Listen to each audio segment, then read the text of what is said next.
पाठ 5 डायरी के पन्ने। पाठ प्रवेश।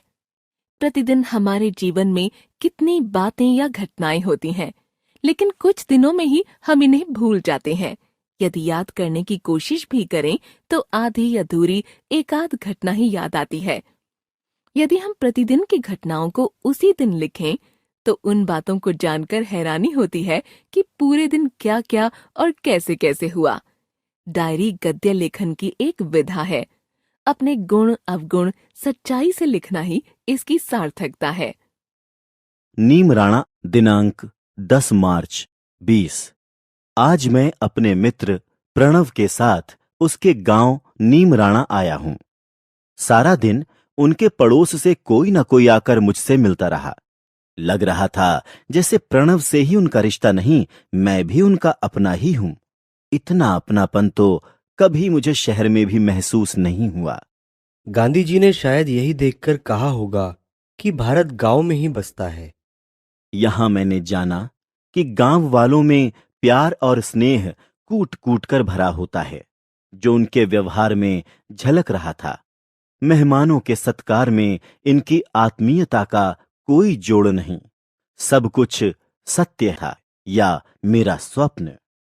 नीम राणा, दिनांक 11 मार्च 20। आज एक अजीब सी बात हुई। मैं बहुत सुबह उठ गया।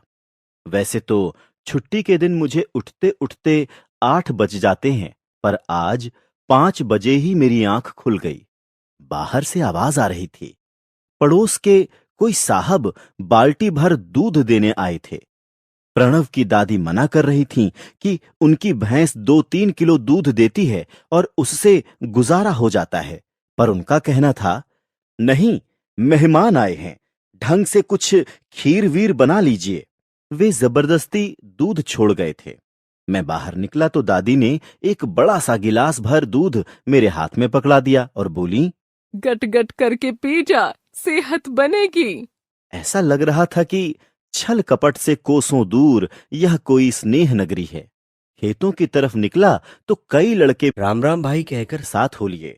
अजीब बात यह थी कि मैं तो उन्हें जानता नहीं था, पर वे मुझे प्रणव के दोस्त के रूप में पहचानते थे। बहुत आत्मीयता से वे गांव के बारे में बताने लगे।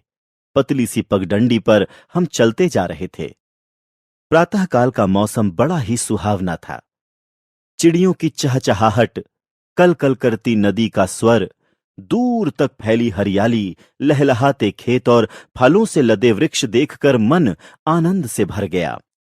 मैं सोच रहा था कि कितना अलग है यह सब हमारे शहर से। वहां धुआं उगलती चिमनियां, कारखाने, सड़कों पर गाड़ियों का कोलाहल, और कहां यह सीधा सादा शांत सा गांव। इच्छा हो रही थी कि यहीं बस जाएं, पर क्या संभव था? नीम राणा, दिनांक 12 मार्च 20। गांव में प्रकृति के शुद्ध रूप को देखा। यहां के बाग बगीचे, कच्चे और लिपे पुते खपरैल से बने घर मुझे शहर के आलीशान भवनों से ज्यादा खूबसूरत लग रहे थे, क्योंकि उनमें सादगी थी। शहरों में तो हर जगह धोखाधड़ी ही दिखाई देती है। 4 दिन पहले ही पिताजी ने बताया था कि रघुवीर अंकल ने पूरे पैसे चुका दिए हैं, फिर भी बिल्डर घर देने में अभी देर होने की बात कह रहा है। नीम राणा, दिनांक 13 मार्च 20। आज प्रणव के चाचा जी के साथ गांव का स्कूल देखने गया। बच्चे जमीन पर बैठे पढ़ रहे थे। कक्षा की दीवार तथा खिड़की टूटी हुई थीं। स्कूल की दुर्दशा देखकर मन द्रवित हो उठा। चाचा जी ने बताया कि वे तथा प्रणव के पिताजी भी यहीं पढ़े थे। मैं हैरान था। जब अभी कोई सुविधा नहीं है तो तब क्या सुविधा होगी? लेकिन प्रणव के पिताजी IAS अफसर बने। अब समझ में आया कि शिक्षा सुविधा से नहीं बल्कि मेहनत से प्राप्त होती है। आज मैंने और प्रणव ने यह निश्चय किया कि हम बड़े होकर गांव की उन्नति के लिए अवश्य कुछ करेंगे।